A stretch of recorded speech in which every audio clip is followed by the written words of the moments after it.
थंडीमध्ये batter ferment न होण्याचा प्रॉब्लेम तर खूप जणांना असते. पण बघा मी कसं केले आहे.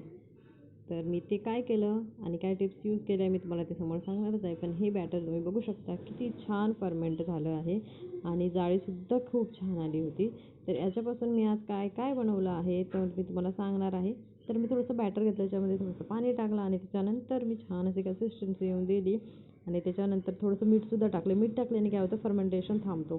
तर त्याच्यानंतर मी छान असा लोखंडी तवा घेतला, त्याच्यावरती ते बॅटर टाकलं आणि मी थोडेसे व्हेजिटेबल्स जे तुम्हाला आवडतात ते तुम्ही घेऊ शकता. ते मी कापून घेतले होते, साईडला ठेवले होते कापून आणि मग तेच मी बॅटरवरती टाकलं आणि छान असं त्याला भाजू दिलं.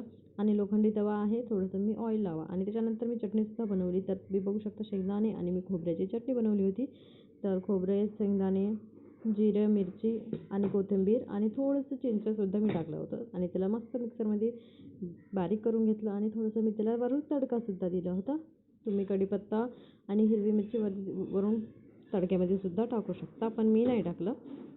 आणि ही चटणी तर खाण्यासाठी खूप सुंदर आणि खूप छान लागत होती. तर हे इडली, डोसा, उत्तप्पासोबत तर खूप छान लागते. आणि तेच जे चटणी होती ना, तेच मी उरलेल्या बॅटरमध्ये टाकलं, थोडंसं व्हेजिटेबल्स टाकले आणि त्याचंच मी एक अप्पेसुद्धा बनवले होते, जे माझ्या मुलाच्या टिफिनमध्ये दिले.